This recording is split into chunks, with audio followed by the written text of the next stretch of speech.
Analyst, Professor Julio Teehankee. Sir, good evening. Thank you very much Good for joining evening, us. Ron. You just Thank came you for from having me. Yes. Harapan, and we want to ask you about who you think stood out from this debate.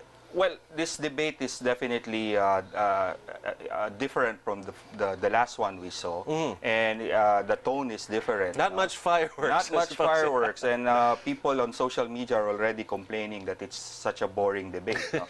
But then again, you want policies, you want issues to be discussed. So I think this was the format. The format might be restricting or constraining for those who would like a mixed martial arts event. But definitely, at least from my perspective, watching from the crowd, the candidates were able to surface some of their narratives. No? And that is very important because exactly what is their story? Why are they running? What's the entire rationale for their candidacy? Right. And why are they supporting their presidential candidates? And I think this debate managed to reinforce their narratives.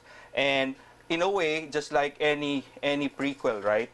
This set the tone. This was their backstory. No? So at the beginning, each and every one of them explained the reason why they were running. Some from a personal reason. The others were really from a policy perspective. Right. So in terms of the four, I think in terms of very simple messaging that was important for their candidacy, of course, Alan Peter still managed to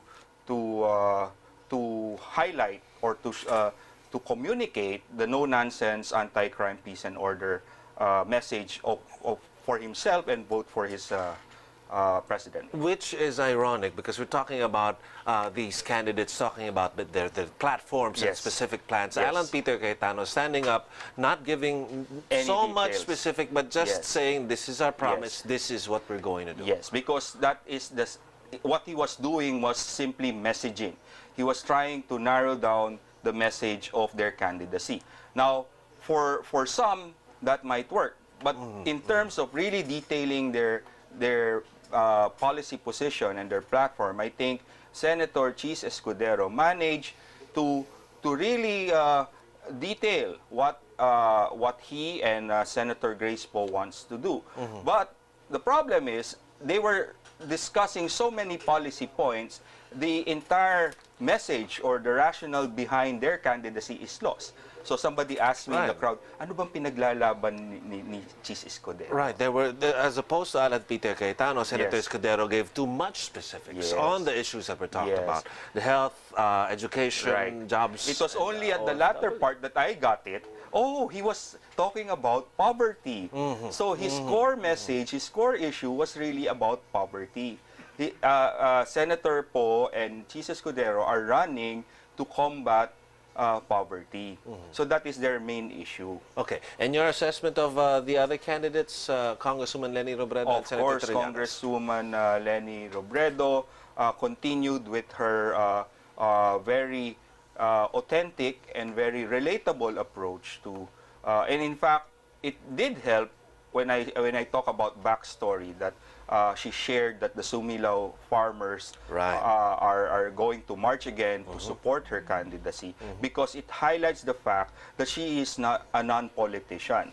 And from the very start, she has been doing legal work for these farmers. And now they're returning the favor by supporting her candidacy. Now, Senator Trillanes was the most disciplined in terms of, being, saying, laying down his platform to the point. No? Not too wordy, that's right. Not too wordy. But I think he did not manage to discuss or the rationale, the reason why he was running, aside from the fact that he was against Binay. Okay, let's talk about someone who was not in the debate. Yes. Senator Bongbong Marcos, who was a front-runner, who is a front-runner in recent surveys for the vice presidential candidacy. Not being there, does his absence damage or affect him in any way? Well, there are two possible reasons. Of course, there's three. The official one is he has a previous engagement, right? But after what happened during the last debate, I mean, I wouldn't blame him for not showing up, right? But the real, you know, in running a campaign, the rule of thumb is if you're number one, you will not lose anything by not showing up. Okay?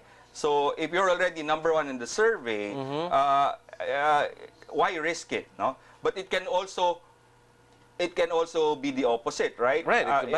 It will backfire on you, because if you're not there, you will be the one to be, you know, talked about, and that is a problem, no? So just like what happened in this debate. Right. Well, but there were a couple of times, well, a number of times that his name was mentioned, and his family, of course, most especially by Senator Alan Peter Cayetano. But did the other candidates were the other candidates able to take advantage of his absence, not just by hitting Senator Bongbong Marcos, but relaying what they want, what they need, and gaining more numbers, taking advantage of his absence? Of course, and this is also a function of the survey game, because Bongbong Marcos is now on top of the heap, so the other candidates will definitely swarm against him. No? So as we have seen, both Senators Tringales and Cayetano were as if they were not rivals, but they were in tandem hitting Senator Bongbong Marcos. And after this debate, do you see anyone's numbers moving up significantly, or just a bit? Well, it's, you know, 3 weeks is an eternity in politics, just like in basketball. Yeah. The last 2 minutes is an eternity in basketball, and three weeks is still an eternity. Anything can happen, as we have seen. The front runner can make a mistake, and that's it, right? Okay. Political analyst Julio Teehankee, thank you very much, sir, for joining us here.